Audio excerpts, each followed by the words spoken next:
Hello there, YouTube. I am the Wadrotion here, and this is my draft analysis for Season 1 of the NDLS, which stands for Not Digimon League Sadly, which is by far the best name out of any league I've joined to date. And it is actually very, very much so lit, I should say. So, we're back in another league, and before someone asks, literally all the leagues I'm in that you probably seen Team Builder for on the channel literally died just like that. And it's actually sad because I feel like I've had some good teams in all the leagues, and it just gone and went to waste, and it's upsetting because I feel like I could have did good, but we'll never get to know because they're all dead now. So ignoring that, get that out the way. Let's move on to the team builder. So, team builder. Oh my god, I'm an idiot. Not team builder, draft analysis. So, I had the third overall pick of the draft. And as you can see here, I went with Mega Venusaur. Now, Mega Venusaur is actually my third favorite Mega to use comparatively behind Mega Fizzor and Mega Manectric, and for good reason, because it has some very amazing stats. I would say the only stat you could say is beyond subpar compared to everything else is its speed. But when you have bulk and attack power like that, speed, I can live without it. I don't need speed.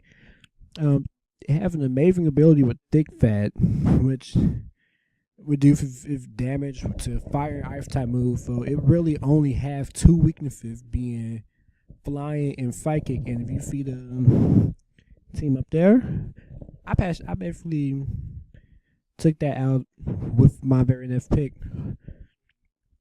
And as far as moves, it can be offensive with Body Slam, Earthquake. Excuse me, let me try that again. It can be physically offensive with Body Slam, Earthquake. If it got burned or something, you can run Facade. It can have knockoff, Outrage, Power Whip, or Pedal Blizzard.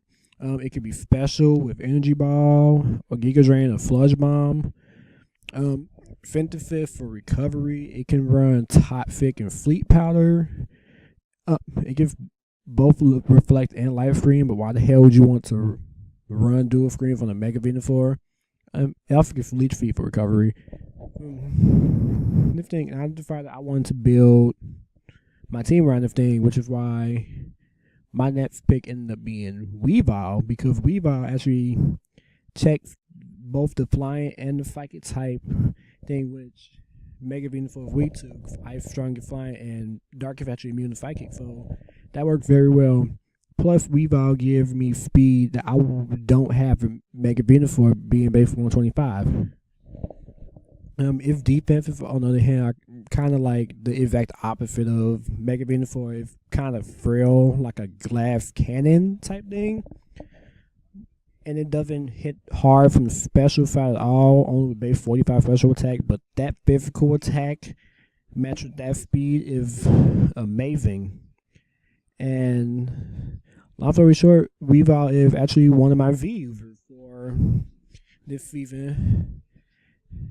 And for good reason, with moves like Brick Break, Knock Off, Fake Out, Ice Punch, Ice Shard, Icicle Crash, Low Kick, Poison Jab, Power Punch, Shadow Claw.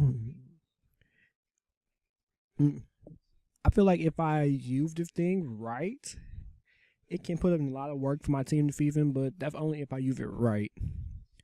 And it's not much more I can say about it. This is also the first time I've used Weavile. And if for the first time I used Tapu Koko. I'm surprised this thing lasted until the third round. That is nuts. Honestly, I feel like Tapu Koko is the best Tapu if we're not counting Tapu Lele, because of it being banned in Smogon OU. Again, another fast Pokemon base 130. It's actually faster than Weavile. It hits hard from both the physical and special side, and its defenses are kind of okay, along with the HP stat. Electric Surge is a great ability, but it powers up electric type moves, so I would have to be careful about that. with my opponent when they use electric type move while this thing is activated. And this moveset is actually kind of unique in some way. It gives move like acrobatics, brave bird, and roofed. Of course, it's electric and fairy stab. It gives grav knot, which if nature's madness is an excellent move to have against bulky fuck Pokemon. I forget if U-turn, which I probably think if actually part flying type, like maybe be electric flying or fairy flying, because with the amount of flying type move it gets, it's nuts. It gives echo voice, which is like a special what you call it, attacking form of rage. It gives Giga Impact for some odd reason. Nothing special. I can't say it has the best moveset, but it has probably the most unique in my opinion. So with my fourth pick, I decided to pick up Cresselia, and I did this mainly because I wanted to have another defensive Pokemon to go with Mega Venusaur. And immediately, if actually faster. Wait, really? Yeah, it's actually faster than Mega Venusaur. That's kind of shocking. Both of defensive stats are better than Mega Venusaur actually, but it doesn't hit as hard from the offensive side, and it has better HP stats. So it's like Mega Venusaur and Cresselia could be a good defensive core for each other. And Cresselia, I've used this thing in other leagues. I know it does best. Calm Mind, Substitute, Energy Ball and Grass Knot, Ice Beam, Life Screen Reflect, Luna Dance, to hit like Healing Rush, Magic Coat. And it gives me life for recovery. I've talked about this thing many times before. I'm not in the mood to talk about it again. So let's move on to Slowbro. My confused, whatever animal you are. Regenerator is an amazing ability. I can't say the same about own tempo or oblivious, but Regenerator is the main reason I drafted this thing. This thing can wall for days. It can restore its own health with Regenerator and with Slack Off. And it's not the most defensive Pokemon, but Scald. Scald is hard to say. Not just Scald, Shadow Ball, Signal Beam. Like I mentioned before, Slack Off. It gives both Thunder Wave and Type Sick. It gives Tricks if I want to trick an item to an opponent.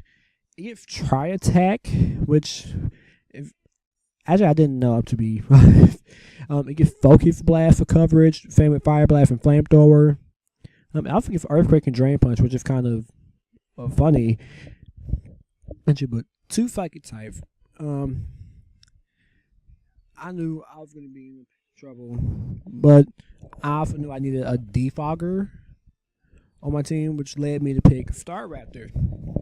Now, I'm not saying Staraptor is the best defogger, but it is probably the most offensive defogger, based on 100 speed, based on 120 attack, with Intimidate, which is an excellent ability. Not to Intimidate, Reckless as well. If I didn't want to run Intimidate because my opponent might bring mainly special attackers, I could run Reckless and move like Brave Bird would get powered up, which is amazing.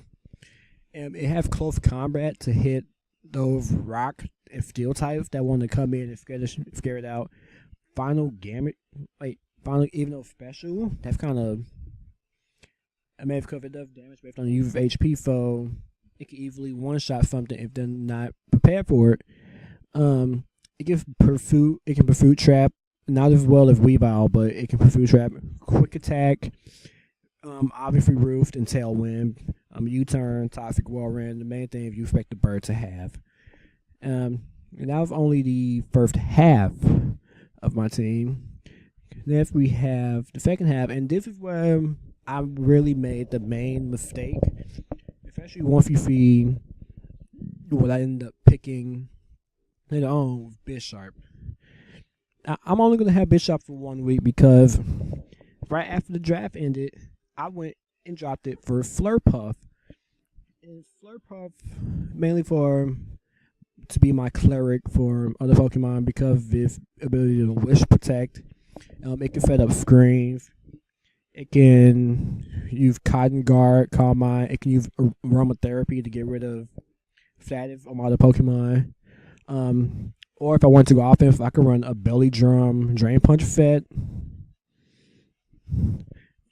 along with Play Rough. It gives. Oh, by the way, this is something I never noticed. Why does a Pokemon get both Heal Bell and Aromatherapy? Like, pick one. It doesn't need both.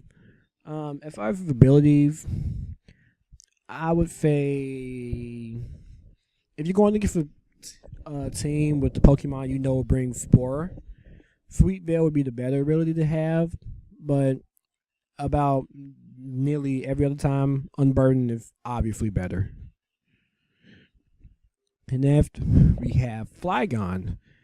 Flygon, like why I originally had drafted Staraptor for, I drafted to be my Defogger.